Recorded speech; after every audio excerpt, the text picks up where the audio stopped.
We have steampunk, we have epic fantasy, we have intrepid characters and murdered gods and zombie armies. We have The Purple Prince by Sebastien Menkes. What's going on, YouTube? Michael R. Schulteis here, author of The Rosseville Saga, which you can see, yes, as always, on the shelf behind me. So today I'm coming at you with my review of The Purple Prince by Sebastien Menkes, and oh man, what a fun time we're in for. Let's talk about that cover for a moment. Pretty neat, huh? This book also has a series of gorgeous illustrations. I'm going to put some of these up on the... You just have to see them. You just have to see them. They're amazing. This book is absolutely gorgeous. It's all chef's kiss, but how's the story? Gotta be honest, it kind of rocked my world. The Purple Prince gives us a world ruled by a tyrannical world empire, a world where the gods have been murdered and everyone is afraid of dreams. And there's hordes of undead revenants going around doing essentially everything with miserable social and political and economic consequences for everybody except for the elites. So the story is, this world is just gangbusters, full stop. It's so crazy in the best possible way. And it may take you a little time to sort of say, hey, wait a minute, we have murdered gods and we have revenants. They're basically zombies. They're brought back. They're dead people that are brought back to do jobs, to work in wherever they're needed, to fight in armies, all kinds of crazy stuff. So there's alchemy. There's this empire that has this kind of British Empire feel, but it's going to seem a little weird at first, but you know, it all fits, it all makes sense, and it's astonishing. This is another multiple point of view character story. So we have 4 point of view characters, and I will talk about each one. So we have a young lady named Mila Harish, who aspires to join a religious order, become a priestess of these fallen gods, these gods who ruled this world before they were murdered by the woman who founded the dynasty that now runs the whole world and controls everything. So her quest is to bring back that religion, to bring back those murdered gods as a way, they think, that the gods could be reborn. I liked Mila a lot. You know, it's nice to see a depiction of a devout believer in something, in a religion, and the point of the story is not that there's something bad or stupid or wrong about it. It's actually really praiseworthy. We see the positive side of religion. It can give us hope in a world that is often pretty challenging. And I really got that here, and I just loved it. Mila is a wonderful character. She has this kind of youthful idealism and hope, but she's tough in her own way, because she understands that if the authorities catch her, it's going to be very bad for her. So it's life and death stakes. And her story is just absolutely wonderful. There's friendship, camaraderie, love. There's daring escapades. It's all very wonderful. As far as I'm concerned, Mila is just a win. Like, she could have probably made the book work by herself, but we get 3 other point of view characters. And this is where the book just becomes an absolute gem, because they're all pretty good. So we have Benedict Kildarian, who is heir to the Kildarian Empire. This is the empire that rules this whole world. I sort of get a British Empire vibe, but it's a very fantasy kind of a thing. They have undead armies, they have undead workforces, they have alchemy, they have lots of... It's kind of a steampunk feel to it a little bit. So Benedict is the heir of the empire, but he doesn't want to be the heir. He wants to abdicate. He's being saddled with an arranged marriage, doesn't want to do it. He wants to marry his beloved, Raywin Scarrow, about whom more below. Now, Benedict ends up going on his own journey, and he matures, he grows up, and I felt rewarded by going through the journey with him, and there's a lot of payoff here.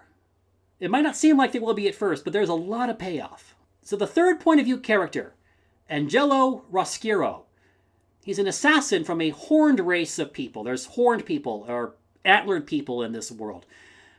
It's really cool. He's an assassin with a taste for the finer things in life. He's employed by a lady who has this whole crime syndicate. She's kind of a Godfather figure almost, but has a very sort of revolutionary. She wants to change the world, and she wants to create a revolution to take down this empire. Now, Angelo, he wants to get out of assassination. He wants to do something more than that. But his employer has one big thing for him to do, one big job. And it's a doozy, and I'm not going to, no spoilers here. I want to hit you. I want you to experience it for yourself.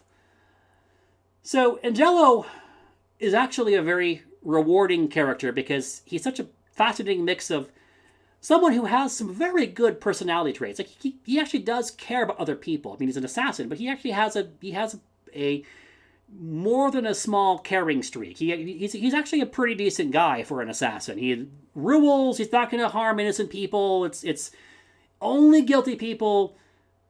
Sounds like Dexter, but he's a lot better. But he's also kind of vainglorious. He's kind of full of himself, and I mean, he's a young man, so it's understandable. But I found him ultimately very rewarding, and I think in hindsight, I like him even better mentally retreading this part of the story. So finally we have Raywin Scarrow, who starts out as Benedict's love interest.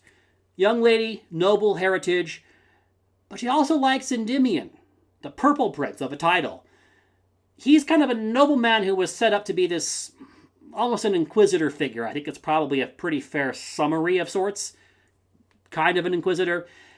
And instead he went all bandit freedom fighter. And Raywin kind of digs that.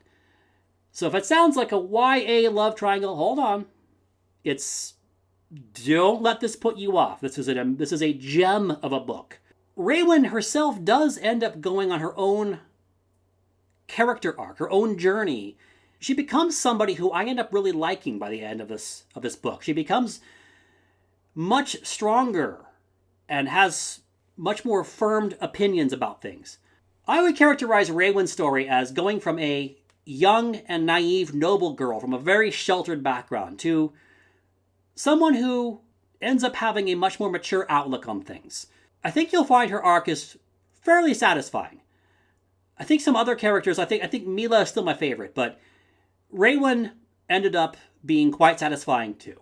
So we have 4 characters who were all pretty solid, and I would say at least 2 of them, Mila and Angelo certainly, are just excellent, knock it out of the park kinds of characters. And all of them are at least very good.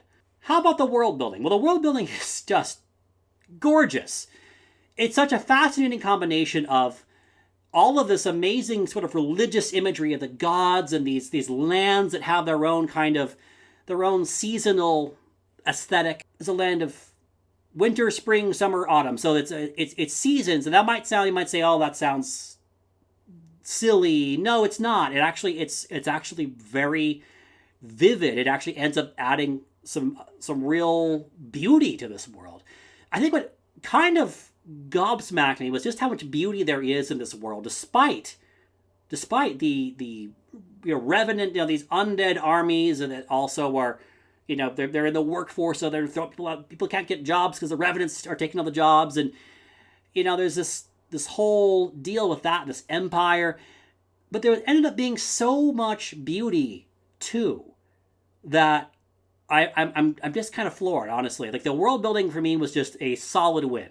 The magic is fun too. There's alchemy and there's a divine language kind of magic. It's great, and there's also guns and swords, so you get this wonderful combat, but also you can have cloak and dagger stuff with alchemical poisons and things of this nature. This book is just so much fun. So the prose styling is another strength. It's beautiful, it's very accessible. The author knows how to really put you in a scene and describe it in a way that is poetic, but not in a way that, never over the top, never in a way that just takes you out of the story. It's always building towards something. So if you can't tell, I love this book. What to rate it? 5 out of 5 stars. Come on, you had to see that coming. This was my knee-jerk reaction. 5 out of 5, and I stick by it. So who is this book for? If you like epic fantasy, this book is for you. I feel very confident of that. If you're a Brandon Sanderson fan in particular, I'd have to say that's the comparison that I reach for. There's a bit more mature content than you generally get in Sanderson, but not a ton. I would say, Warbreaker and Stormlight Archive between them have the greatest similarities to this book. And I think if you like either or both of those, there's a almost 100% chance that you'll love this book. Do you like steampunk novels? If so, I think you'll like this book. I feel very confident about that. If you like your fantasy novels to have a heady brew of sort of political intrigue and religious conflict and interesting observations about modernity and how it's sort of deprived us of a lot of the comfort and the certainty of traditional societies and traditional religions, even if there are things to be gained, too, by modernity. This is really the book for you if that's the case, because it has all of that. So who is this book not for? Well, I'm struggling a bit here because I genuinely think this book should have enormous appeal to most people who like epic fantasy. Maybe you like things more consistently grimdark. Maybe you R. Scott Baker is more. I mean, I'm a huge R. Scott Baker fan, and I love this book. But maybe you're like, that's where that level of darkness is really attractive to you, and you don't want to. Okay, maybe then. But I think if you like epic fantasy, there is a very good chance that you will enjoy this book. If you don't like fantasy at all, if you don't like epic fantasy, you might not, but I would say just give it a try anyway. It's great. It's so much fun. So how about you? Have you read The Purple Prince by Sebastien Menkes? Do you want to read it? Let me know down below. And thanks so much, and I hope to catch you on the next one.